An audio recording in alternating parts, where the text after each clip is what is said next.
My friend died in a horrible prank. I wish I never learned what went wrong. The worst deaths, in my opinion, are accidental. I read last week about a mother who rolled onto her newborn and suffocated it. Every year toddlers die from being left in hot cars. And then you hear stories of kids playing games, like one boy who hid in an unplugged freezer and suffocated to death during hide and seek. Can you imagine?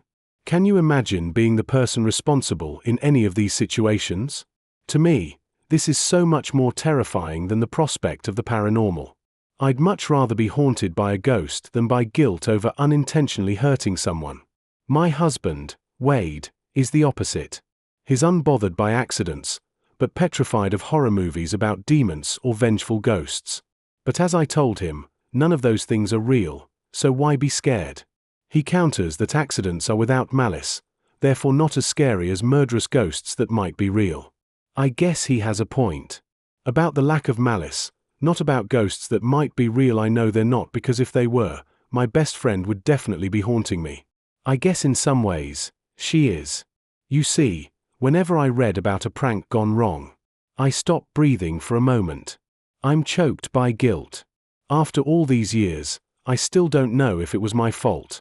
I was never charged, and my friends insist I need to stop blaming myself. But how can I? How can I move on, not knowing if it's because of me? Rosa got into the suitcase on her own. Lokisha and I helped her. We were all drunk, giggling. She was supposed to surprise Bolin. She had a huge crush on him. Let me back up. Let me try to explain. We were at a party. Our friend group had been together for years, and we rented out this lodge. Me, my husband Wade, who back then was just my crush, his buddies Bolin and Tucker and JB. And the girls who were my besties Lokisha and Rosa and Kay. There were also some other friends who stopped by who we'd met earlier in the day while hiking. I can't remember their names anymore. What I do remember is that we all had a lot to drink. And Rosa, she was in her flirty phase. Rosa was my best friend. But she wasn't perfect. She was like a butterfly who sips from every flower. A real heartbreaker. Beautiful and passionate.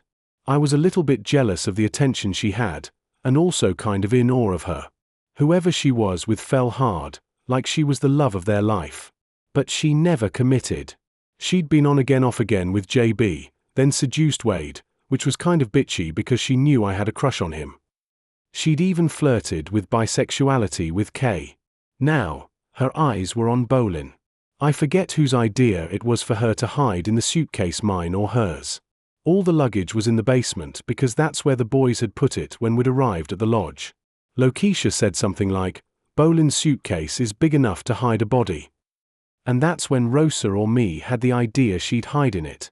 And Rosa decided to spice up the prank by wearing lingerie. When Bolin took the suitcase up to his room and opened it, he'd find a sexy surprise.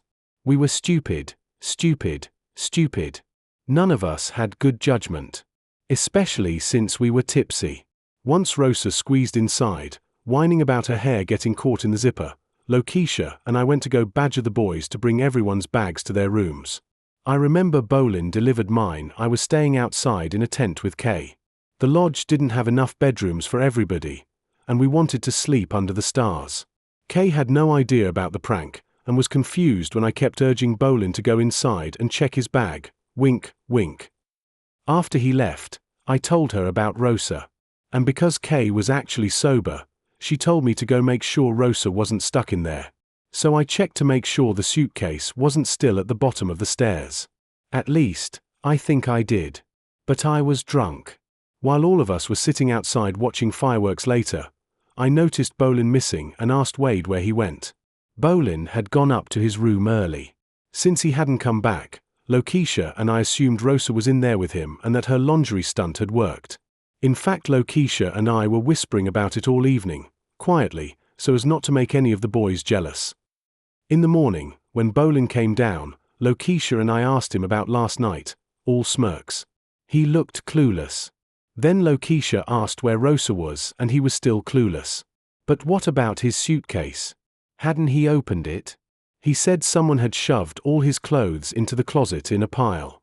He wasn't sure why, He assumed he was being pranked or something and hadn't seen his suitcase. "So you never opened it?" asked Lokisha.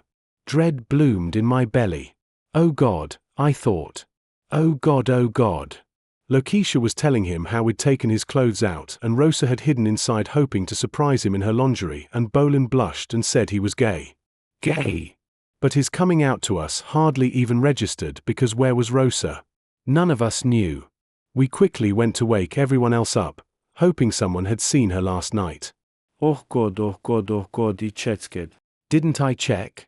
I swear I checked. Prayers ran through my head. But I was drunk. I wasn't sure if I really had. I went downstairs to the basement. There was the suitcase, still tucked away at the bottom of the stairs. It was exactly where we'd left it when we zipped Rosa inside the night before.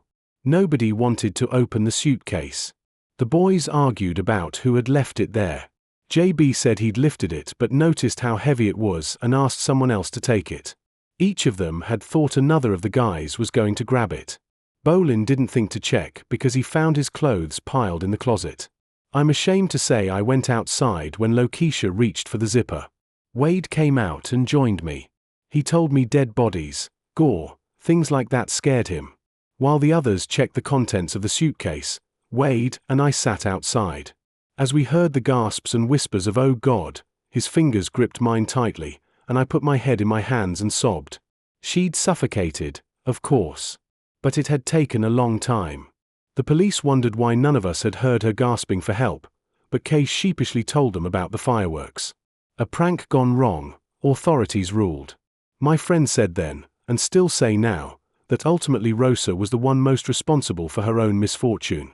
That she'd made her own decisions. That all of us were a little guilty, but none of us was wholly responsible for a tragic accident. But it was my hand that closed the zipper. I've lain in bed, thinking about her gasping for air. Why didn't she scream? Why didn't we hear any muffled shouts? I imagine her, squeezed into the darkness while her pleas for help go unanswered, and I can't breathe. But the real reason I'm writing this is because this morning, I saw a story in the news about a woman in her underwear found strangled on the beach. My husband switched away from the reporting, and when I asked why, he looked surprised and said he thought it might trigger me. Why? I asked. It wasn't a prank. I thought it might remind you of Rosa. You know, the lingerie. I suppose that aspect was similar. To be honest, that part of the tragedy had never really stuck with me as much. But now, I think about how we all stopped talking about her afterward. How her death was only a blip in the news. No details were released. In our friend group, Rosa's death became a taboo subject. Almost like she'd never been with us at all. We all silently agreed to forget her. But the more I think of that report on the news, the more I'm getting that feeling from that day. That top of the stairs feeling. Like I'm looking down and seeing something I don't want to see. That oh God, oh God, oh God sense of impending dread. And I'm about to be sick. Because Wade dated her, too. And loved her. And I'm more and more certain I looked down the stairs before the fireworks and there was no suitcase there. And now I'm wondering.